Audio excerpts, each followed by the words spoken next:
It is clearly now the will of the Parliamentary Conservative Party that there should be a of that party and therefore a new Prime Minister. And I've agreed with Sir Graham Brady, the chairman of our backbench MPs, that the process of choosing that new leader should begin now. And the timetable will be announced next week. And I've today appointed a cabinet to serve, as I will, until a new leader is in place. British Prime Minister Boris Johnson has agreed to resign. Johnson finally gave in after more than 40 ministers quit his Conservative government and told him to go.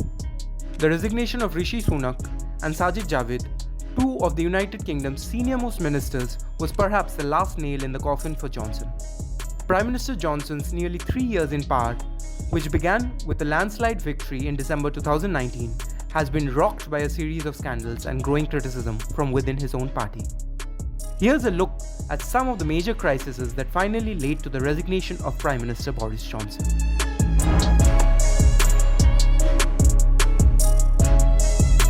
On Tuesday, two senior ministers resigned from their posts, resigned from the cabinet. And since then, around 50 other ministers have resigned as well. And they all have been largely expressing a lack of confidence in Boris Johnson's rule. And this stems from the fact that there have been a series of controversies that have rocked his government. The most recent one was regarding this. The chief whip of the Conservative Party, his name is Pincher, and the allegations are that he gets recently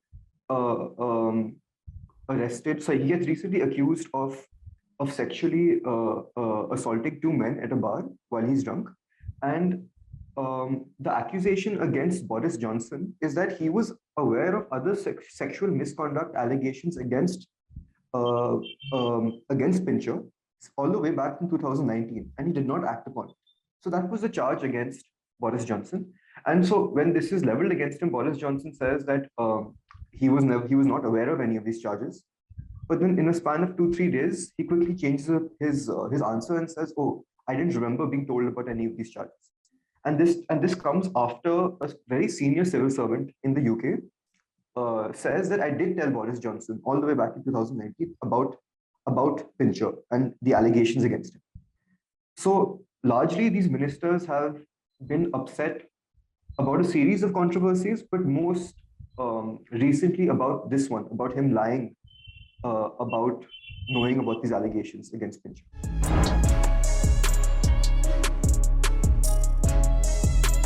First of all, there are two very senior members of the cabinet, the two senior most ministers of the cabinet, and they express a lack of confidence in his rule, especially after this recent scandal regarding Boris Johnson knowing about the sexual misconduct allegations against one of his appointees. And then it's only after these two resigns that a series of ministers are resigning afterwards as well. So it's largely, there's a lack of confidence in Boris Johnson for a long time, and which is made this lack of confidence is felt even more strongly now after Boris Johnson is caught lying about knowing knowing of these allegations.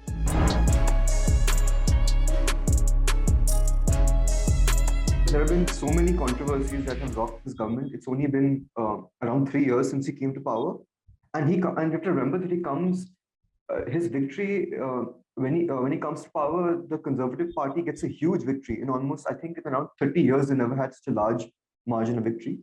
And Boris Johnson is constantly talking about how he got such a huge mandate and he will keep remaining in power, right? So in the beginning, the Tory voters are pretty much voting for Boris Johnson. But as the years go by and more scandals keep erupting, he slowly starts losing his support from within his own party as well. And one of the significant ones that caused this no confidence motion to be this leadership challenge to be leveled against him was this Partygate scandal, which is about these illegal lockdown parties that were taking place in government offices, including Boris Johnson's own house and office in number 10 Downing Street. So I think that was a large trigger for for the no confidence motion. And also, again, Boris Johnson is again caught lying or misleading the public because at first he says nothing happened, and then when evidence is found, he quickly changes and apologizes for the incident.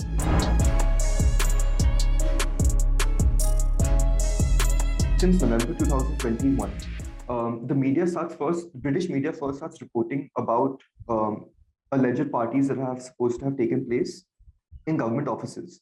And this is when Britain is undergoing a strict lockdown. So common people are not allowed to meet their friends or meet their family. Even if someone's dying, the entire family is not allowed to visit their loved ones. So from November 2021, these allegations are emerging, right? And at first, Boris Johnson denies any illegal parties having taken place. He says quite clearly that no COVID rules are broken, right? And then soon afterwards, there is a investigative report starts being undertaken. And on May 25th, 2022, Sue Gray, who's also another senior civil servant, she releases a report in which she details that around 16 parties are supposed to have taken place at number 10 Downing Street and other government offices. And as I said earlier, this is when Britain is undergoing a strict lockdown. And here you have senior ministers and junior ministers with them, and Boris Johnson present with them as well.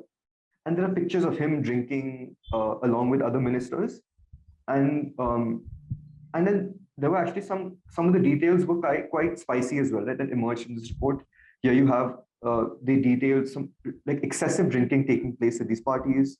There's an altercation that happens between some of those present over there. There's wine spilled. There's supposedly ill treatment of staff. So all these details that emerge from this report are also able to capture the public's imagination.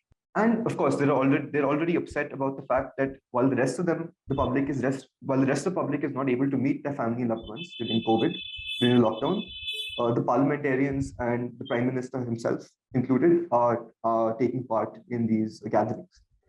And then, of course, he first lies about it, and then he has to come clean later when the evidence is put forward to the public.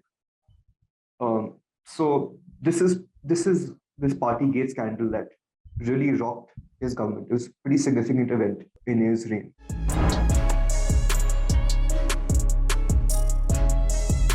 In June 24th, these two by-elections are held.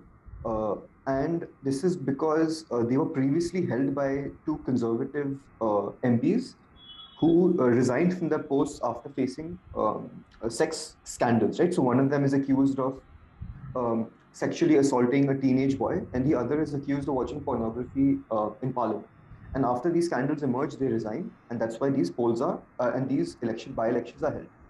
Now, Boris Johnson comes to power on this huge margin, right? It's a landslide victory in 2019, and then you have these by-elections where the Conservative Party loses both the seats.